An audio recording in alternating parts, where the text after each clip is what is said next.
Hey, what's up everybody, and welcome back to the Sanctuary. As you can see, we got a new boat. That means we are headed into new waters today.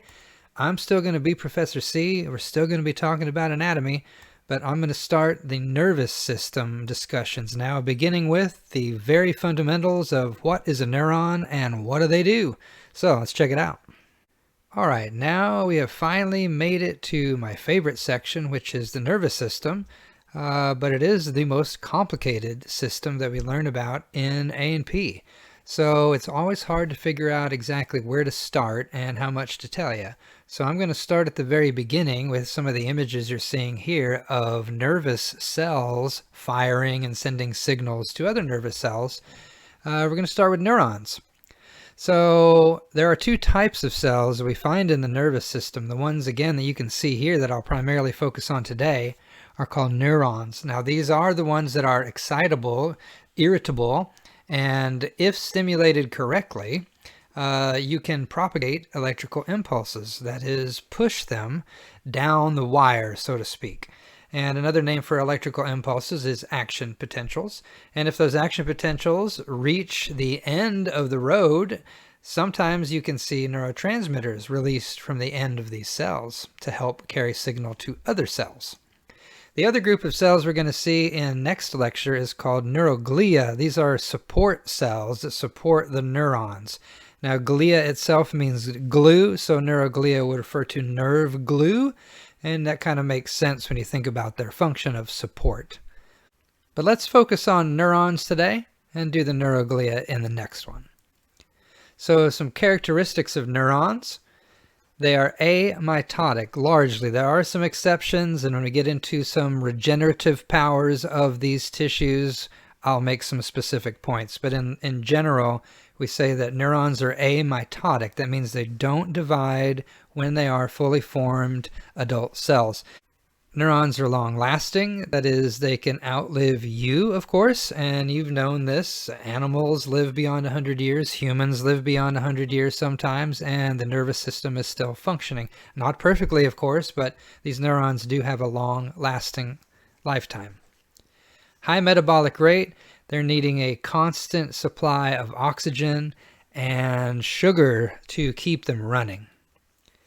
The membrane, of course, is going to be where most of the action is talked about when you talked about neuronal function, and that the membrane can be excited and create electrical impulses called action potentials to communicate with other parts of the body. So going through the specifics now, I just basically want to touch on all the structures and functions of a neuron. And this is the most common type of neuron you find in the body. 99% of neurons in the body look like this. So let's start with dendrites. Again, the root word dender referring to trees.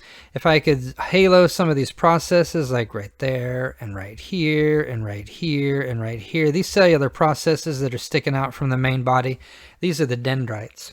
And what are they for? Well, very simply, this is where you find the receptors. So sometimes I draw receptors, actually quite often, like little satellite dishes or little Y-shaped things.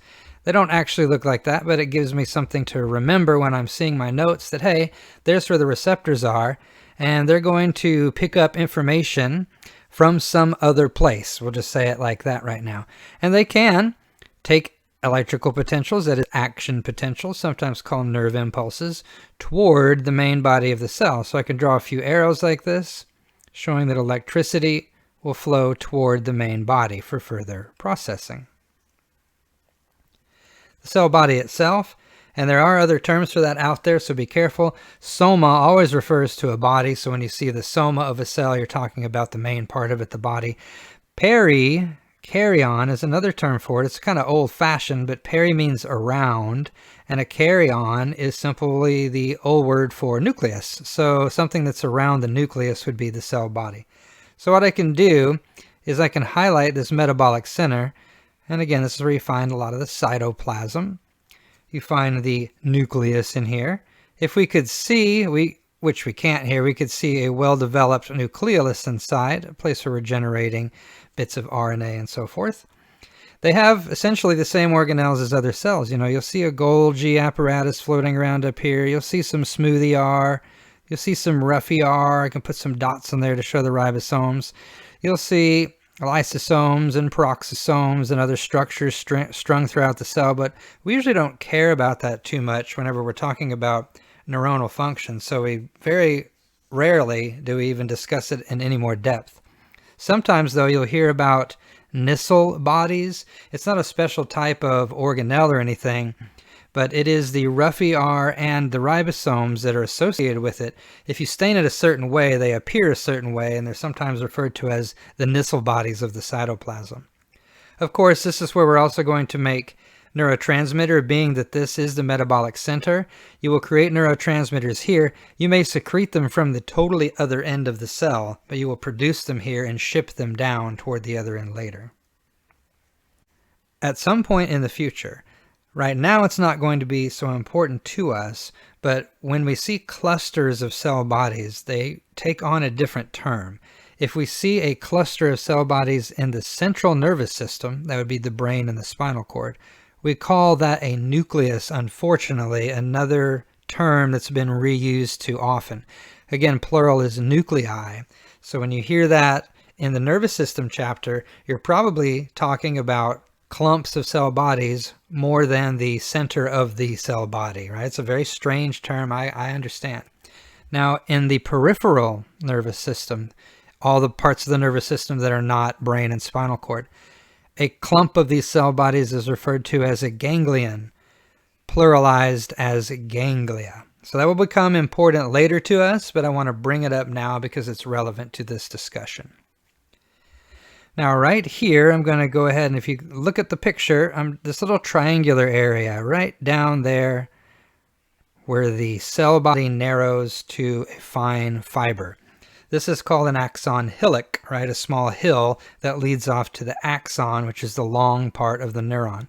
And inside of this hillock, we can find what are called neurofibrils. And it does as they say. They pass from the body into the long axon to help us propagate potentials from the body down the axon. The axon itself, of course, is this long part, and what you want to do right now is ignore these yellow jelly beans that are tied around it. Just look at the red line that goes, look how it goes inside these jelly beans and so on. So an axon is a singular cellular process, and regardless of how many other processes a neuron might have, there's only one axon per cell. And it will transmit nerve impulses away from the cell body. And if you've been keeping up here, we're going to have transmission up here at the receptor level, move toward the body, and then from the body to the hillock, and then to the hillock down the axon. That's how it goes. It's a one-way transmission system. Okay, the neuron I've been showing you is a multipolar neuron. And like I said, that's the most common neuron you see in talks, mainly because it's the most common, overwhelmingly the most common type of neuron found in human nervous system. So there are others though. Let's talk about a unipolar, right? One pole. It only has one process, and I'm going to put a halo right here's the unipolar neuron right in the middle. There's its single process, and look where that cell body is. It's kind of jutting out from the axon. So you have signals coming from the dendritic end, and then they're going to flow past the cell body down here to the end of the axon, which we haven't got to quite yet. But because it's offset there to the side and it's just got one single process there underneath the body, it's called a unipolar. You find these mainly in what we call sensory pathways, which we'll describe in great detail in further talks. A bipolar neuron, sometimes referred to as an interneuron, but you usually hear it talked about in the retina, part of the eye, and some of the systems that help you detect smells or odors called the olfactory system. So a bipolar interneuron or a bipolar neuron would have two processes, right? It's got one here on the dendritic end and it's got one here on the axonal end, and that is the true axon. Information will still flow this way, but in a bipolar neuron you have a cell body in between the dendritic side and the axonal side. Now, of course, the one we see in almost all the textbooks and almost all the pictures is the multipolar neurons. Right here says it all. 99% of neurons in the body are multipolar, which is why we use this as an example. It's called multipolar because you can see up here again, there's a process, there's a process, there's a process, there's a process on the dendritic end, and then you have one long process coming out of the body on the axonal end, one axon per neuron. These are typically found in motor pathways, also known as efferent pathways, but I'll get into that a little bit later as well. Okay. At the end of the axon, we're skipping the jelly beans for now, we have what are called telodendria, right? Again, don't confuse this with the dendrites, which are on the other side of the neuron where the body is up here. But telo means tail, and dendria again refers to some sort of trees or branches. So the telodendria are these multiple branches. I'll kind of point out some more here with these arrows. Those are the telodendria, these multiple branches at the end of the single axon. And then if you look at these little buttons right here at the end of the telodendria, those are the axon terminals. And they have other names too, like terminal bouton, terminal buttons, and so forth. You'll see a lot of things. Sometimes even synaptic knobs, you'll hear me call it, because it looks kind of like a doorknob. So there are numerous branches with many button-like endings. These are the telodendria and the axon terminals. Remember, the neurotransmitters are created in the cell body here, but they're shipped down to the other end and ultimately are secreted from these knobs, these buttons at the very, very end of the telodendria.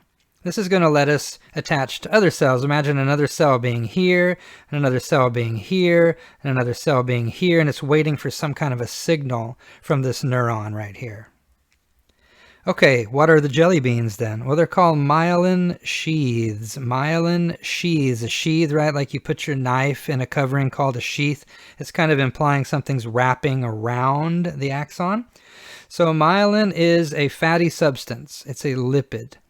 And it wraps around, just like you would take a piece of bacon and wrap it around something like a jalapeno if you wanted to make a snack for the football game, right?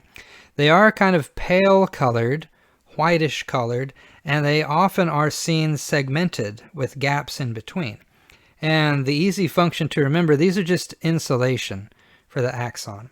And yes, they do have some protective function, but mainly when you talk about myelin and myelin sheaths, you're talking about insulation for the axon.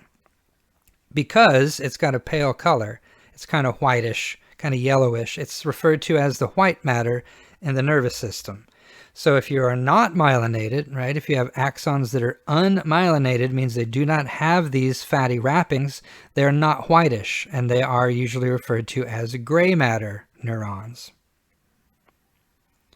Okay, in between, and again, I'm not pointing at the axon down there, but there's the exposed axon, there's the exposed axon. Whenever you see the axon exposed like that, in between the myelin sheath, these are called nodes. Nodes of Ranvier, although it's debatable about who exactly discovered them. So these are the gaps between the adjacent sheaths, and really what you're going to see is an action potential jumping around this insulation from node to node to node, and this jumping is called saltation, or a saltatory type of conduction. As we're going to see very quickly, this is a way to speed up transmission of an action potential. You don't have to wait for it to flow down the pipe if you can get it to electronically jump from one node to another. And that leads us to the final slide here on conduction velocity. How fast can you get the action potentials to move down a neuronal axon? Well, pretty quickly. As you can see, I can think about moving my fingers or toes and do it almost instantaneously. Very, very simply, a big pipe can have more water flow through it and has less resistance. Same thing with a neuron. Larger diameter fibers have less resistance, and you're going to get larger conduction velocity.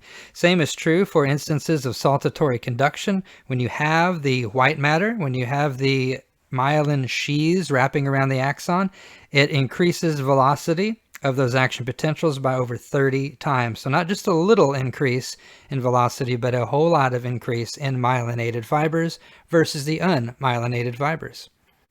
All right, I hope you enjoyed that talk on the anatomy and physiology of a neuron. If you enjoyed the talk, check out some more. Thanks for watching that one if you did, and I'll catch you for the next one. Bye-bye.